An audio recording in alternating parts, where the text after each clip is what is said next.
नमस्कार मित्रों, मैं पंडित अखिल शुक्ल, जय महाकाल आयुर्वेद। ये नीचे मेरा मोबाइल नंबर है 9165823800। अब चूंकि त्यौहार आ रहा है दीप का, और हम जैसे देखते हैं वास्तुशास्त्र में बड़े बड़े प्रयोग बताए जाते हैं आपके घर में नकारात्मक ऊर्जा को दूर करने के लिए कि यहाँ लैट्रिन बन गई और यहाँ बाथरूम बन गया, इसको तोड़िए। हज़ारों रुपए आपका खर्च होता है। मगर सूर्य पुराण के अनुसार सूर्य को कहते हैं नारायण, सूर्य नारायण, और पृथ्वी सूर्य का ही अंश है, और हम इस पृथ्वी पर रहते हैं मित्रों। और सूरज की रोशनी से पूरी फसल पकती है। अगर 15 दिन सूर्य नहीं निकले तो आप परेशानी में पड़ जाएं। आपके अंदर भी ताप है, जब ये ताप खत्म हो जाता तो लोग बोलते मृत्यु हो गई। तो गर्मी, आपके शरीर में दो ही चीज़ मुख्य है, एक तो गर्मी ऊर्जा और एक है पानी।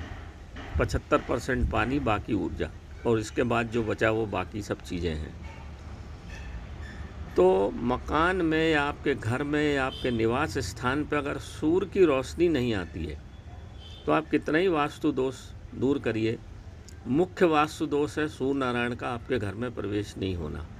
नारायण जो सबसे पहले, इसलिए परमात्मा सबसे पहले सूर्य उदय करता है। और देखा होगा आप, पक्षी उड़ जाते हैं, प्रकृति जाग जाती है। आपका प्रकृति से संबंध टूट जाता है। सूर्य नारायण जब आपके घर में नहीं आते हैं तो फिर आपका प्रकृति से संबंध विच्छेद हो जाता है, और फिर आप चाहे नाना प्रकार के उपयोग कर लीजिए वास्तु के, उसका उतना असर नहीं होता है। परंतु आजकल परेशानी ये है कि मकान छोटे हैं, प्लाट छोटे हैं। अब जो प्लाट छोटे उसमें मकान बनाया, उसमें खिड़कियों के ऊपर भी आजकल फैशन के कारण मोटे मोटे पर्दे डाल देते हैं। धोखे से भी सूर्य की रोशनी और आपके घर में शुद्ध हवा का प्रवेश न हो सके, ऐसा हम फैशन के कारण मानने लगे और हमारी पुरातन संस्कृति को भूलने लगे। आपने देखा होगा, जो याद है जिनको 60, 65, 70 साल के जो लोग होंगे, जो गांव से थोड़ा जिनका संबंध होगा, वो देखे होंगे कि घर में पहले आग को रात को गाड़ दिया जाता था। जब आप काम हो गया तो उसको एक उपले के ऊपर आग को रख के और उसको नीचे चूल्हे में दबा के उसके ऊपर से राखड़ रख दी जाती थी, और उसको दाब देते थे। सवेरे वो रात भर जलती रहती थी, सवेरे उसी से फिर अग्नि प्रज्वलित करके चूल्हा जलता था। तो मित्रों, जिस घर में अग्नि हमेशा होती है उस घर में कितना ही बड़ा तंत्र मंत्र का ज्ञाता हो, इसलिए पुराने समय में लोग गरीब जरूर थे पर सुख समृद्धि उनके घर में थी। पैसा नहीं था पर सुखी थे। आज पैसा है मगर हर घर में क्लेश है। उसका कारण है अग्नि का ना होना। अग्नि किसी भी नकारात्मक ऊर्जा को आपके घर में प्रवेश नहीं होने देती।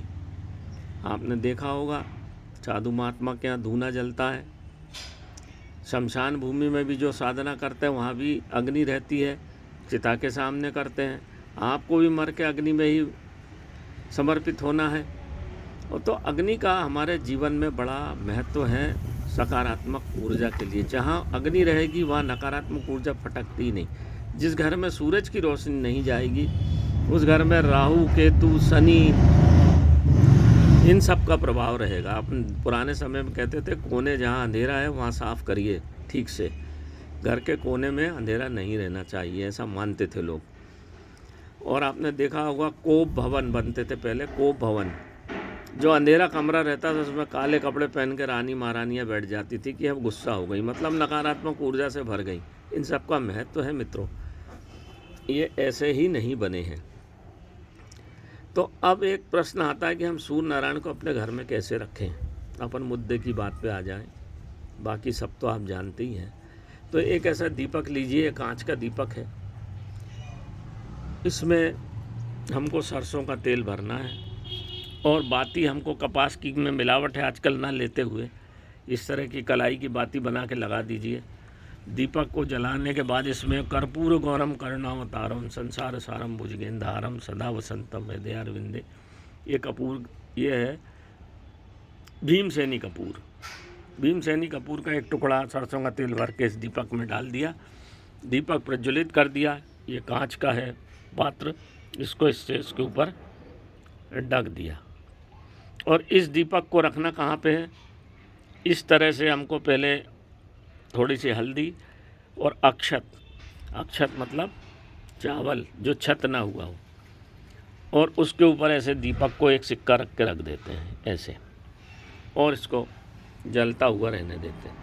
इसको ध्यान रखना है मित्रों, इसको 24 घंटे जलाना है। ज़्यादा से ज़्यादा आपका कितना खर्च होगा? 2 से 2.5 लीटर सरसों का तेल खर्च होता है। सरसों का तेल मतलब सरसों होती पीली लाल, उससे जो तेल निकलता है उसमें सकारात्मक ऊर्जा होती है, उसमें नारायण का वास होता है। इसलिए हमको जिस पूरे हमारे घर में अगर 24 घंटे आपका दीपक जलता रहता है, तो मैं दावे के साथ बोलता हूँ किसी भी प्रकार का जादू टोना, बड़े से बड़ा तंत्र मंत्र आपके घर में कभी नहीं हो सकता। इसको आप अपने दुकान पे भी कर सकते हैं। दीप बुझ जाए कोई बात नहीं, एक चिमटी से ऊपर का काला भाग हटा दीजिए, फिर से जला दीजिए, क्योंकि हम ये कोई संकल्प से सतत ज्योति नहीं जला रहे हैं। और ऐसा पीला कपड़ा बिछा के उसके ऊपर रखना है, नीचे पटिया रखिए, ज़मीन पे इसको नहीं रखना है, ये थोड़ा सा ध्यान रखिए। ये तांत्रिक दीपक कहलाता है। इसको अपने पूजा स्थान पे जला लीजिए। दुकान में भी आप जो भी दुर्गा जी की, बजरंग बली की जो भी आपकी मूर्ति हो, आजकल बड़ा विचित्र बात देख रहा हूँ मैं, एक बल्ब लगा देते, और बल्ब से फिर बिजली कैसे वो जलता रहता है। आजकल बड़ा सरल चीज़ें शुरू कर दी, उससे कोई फ़ायदा होगा नहीं। दीपक की बात ही अलग, दीपक की लौ ऊपर जाती है। इसलिए आपका धन, लक्ष्मी, व्यक्तित्व, समृद्धि, सुख, शांति दीपक की लौ के साथ ऊपर उठती है। धीरे धीरे आप देखेंगे आपके घर में सुख शांति होने लगी।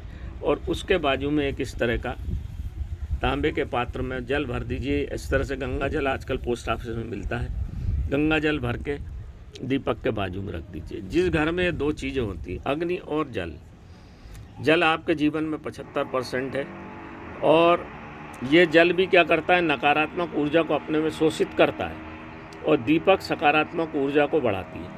ये दोनों का जोड़ा है। इसलिए पूजा पाठ में, मंदिर में आप जहाँ भी जाएंगे, बड़े से बड़े मंदिर में, माता के दरबार में अग्नि का बड़ा महत्व है। दीपक जलेगा और वहाँ जल का पात्र रखा रहेगा। चाहे कोई भी धर्म संप्रदाय हो, वहाँ अग्नि का बड़ा महत्व है। आप कोई सा भी धर्म संप्रदाय देख लीजिए, वहाँ दीपक का बड़ा महत्व और जल का बड़ा महत्व है। चाहे क्रिश्चियन देख लो, चाहे मुस्लिम देख लो, चाहे पारसी देख लो, चाहे अपना गुरु नानक जी देव का देखो, जो भी देखो, ये बड़ा मूल आधार है जल और अग्नि। ये हमारा भी मूल आधार है, तंत्र मंत्र का भी मूल आधार है, पूजा पाठ का भी मूल आधार है। तो इस तरह से अगर आप एक जल का पात्र दीपक के बाजू में रखते हैं, तो ये जल का पात्र नकारात्मक, गंगा जल में बहुत ताकत है मित्रों, अभी तक इसकी रिसर्च चली रही है। ये गंगा का बड़ा दिव्य चीज़ है। पूरे आप देखते हैं ना, गंगा स्नान से पूरी नकारात्मक ऊर्जा, पाप धुल जाते। पाप की बात छोड़िए, मैं वो बात नहीं करूँगा, पर नकारात्मक ऊर्जा खत्म हो जाती। जैसे ही आप गंगा स्नान करके बाहर निकलते हैं, एकदम आपको हल्का महसूस होता। कभी करके देखिए। तो गंगा जल अगर घर में रखा है पूजा स्थान पे, तो नकारात्मक ऊर्जा जल खींच लिया, सकारात्मक ऊर्जा दिए से उठ गई। कर्पूर गौरम, उसमें हम कपूर डाल ही देते हैं। कपूर जितने भी बीमारी, आजारी, जादू टोना, तंत्र, नकारात्मक ऊर्जा आजकल आपके घर में जो भी प्रविष्ट करेगा, वो सकारात्मक ऊर्जा लेके नहीं आता, नकारात्मक ऊर्जा लेके आता। इसलिए पुराने समय में मकान जो बनते थे, घर के बाहर बैठाते थे लोगों को, और बीच में आंगन रहता था, और चारों तरफ सूर्य नारायण की रोशनी आती थी घर में। अब छोटी जगह हो गई इसलिए मुश्किल हो गया, परंतु द्वेष भावना दिन पे दिन बढ़ती चली जा रही, इसलिए हर व्यक्ति परेशान है। जो व्यक्ति द्वेष कर रहा वो भी परेशान है, और जो द्वेष नहीं कर रहा वो भी परेशान है। क्योंकि दिन भर आपके घर में ने अच्छा घर पुतवा लिया, कार ले ली, तो ये दिन भर जो प्रहार होते हैं आपके घरों पे नकारात्मक ऊर्जा के, उसका फल जब इकट्ठे हो जाते हैं, तो फिर कोई बीमारी हो जाएगी, कोई एक्सीडेंट हो जाएगा, अकाल मृत्यु हो जाएगी। नज़र का बड़ा प्रभाव होता है मित्रों। आँख की रोशनी और मन से जो आदमी सोच के बोलता है ना, आपने देखा होगा पुराने ज़माने में श्राप देते थे, हाथ में जल और शरीर की अग्नि लेके मंत्र पढ़ के फेंक देते थे, आदमी भस्म हो जाता था। उसका ये प्रभाव था, वो चीज़ें झूठी नहीं थी, वो सत्य थी। तो उसी के प्रभाव को ख़त्म करने के लिए ये मैंने आपको एक छोटा सा प्रयोग बताया। आप इसको घर में करिए मित्रों। पीला जो कपड़ा होता है ये भी सकारात्मक ऊर्जा का प्रतीक होता है। माँ भगवती, माँ देवी, माँ बजरंगबली, जो भी आप मानते हैं उनकी प्रतिमा सामने रख दीजिए, फ़ोटो रख दीजिए।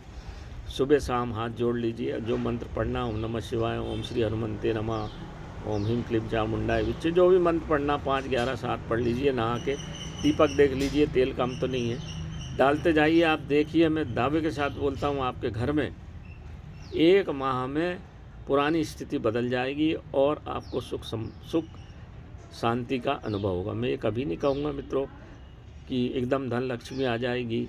दुकान बंद है तो थोड़ी चलना शुरू हो जाएगी, ग्राहकी आने लगेगी। इसका बड़ा प्रभाव होता है। आप करके देखिए मित्रों। दीपावली की सबको हार्दिक शुभकामनाएं। दीप उत्सव पर इस प्रयोग को करिए। सरल प्रयोग है, पैसा भी नहीं खर्च करना है और धीरे धीरे आपके घर में सब कुछ हो जाएगा। तो ये दीप का बस 24 घंटे दीप जलना चाहिए। अगर दीप 24 घंटे आपके घर में जलता है और जल पास में है, हर तंत्र मंत्र वाला फेल हो जाएगा, करेगा घर से लौट जाएगा। हो ही नहीं सकता, बिल्कुल नहीं हो सकता। मैं अच्छे अघोरी और अच्छे साधु संतों के सानिध्य में रहा हूँ, उनका ही ये वचन है, मेरा वचन नहीं है। मैं तो कुछ भी नहीं जानता मित्रों, मैं बहुत अज्ञानी हूँ, छोटा मोटा जानता हूँ। पर जो प्रसाद स्वरूप मिला है, जल कल्याण के लिए आप सबको बांट देता हूँ, ताकि आप सब सुखी रहें, अच्छे रहें। देख रहे हैं आप बाबा लोगों के दरबार में काफ़ी लूटपाट मची हुई है, रोज़ वीडियो आ रहे हैं, लड़ रहे हैं, झगड़ रहे हैं। अपन अपने घर में भगवान श्रद्धा से अगर हम इस क्रम को करते हैं तो हमको परेशानी भी नहीं होगी, पैसा भी। अब हम क्या शॉर्टकट सोचते हैं, किसी जगह चले गए, 10-50 हज़ार रुपये दे दिए जल्दी, ऐसा कभी नहीं हो सकता। अपने किए ही, अपने कर्म से ही सब कुछ होता है। दूसरे के कर्म से नुकसान हो सकता है। आपको फ़ायदा लेना है तो आपको अपने कर्म से ही लेना पड़ेगा। तो ये अपना कर्म करिए। छोटा बच्चा, छोटी कन्या हो तो उससे जलवाइए, बहुत अच्छी बात है। नहीं है तो अपने घर में जो भी लोग हैं, माता पिता, बूढ़े, हम सब, कोई भी कर सकता है, कोई भी जला सकता है। कन्या जलाए तो बहुत अच्छा, छोटा बच्चा जलाए बहुत अच्छा, नहीं कोई हो तो घर में हम ही करें। तो नमस्कार मित्रों, मैं जय महाकाल आयुर्वेद 91658238 ये मेरा व्हाट्सएप नंबर है, यही मेरा मोबाइल नंबर है। इस प्रयोग को करिए और आशातीत लाभ आपको मिलेगा, ऐसा मेरा भोलेनाथ को सोच के, भोलेनाथ की याद करके मैं आपको बता रहा हूँ। नमस्कार मित्रों।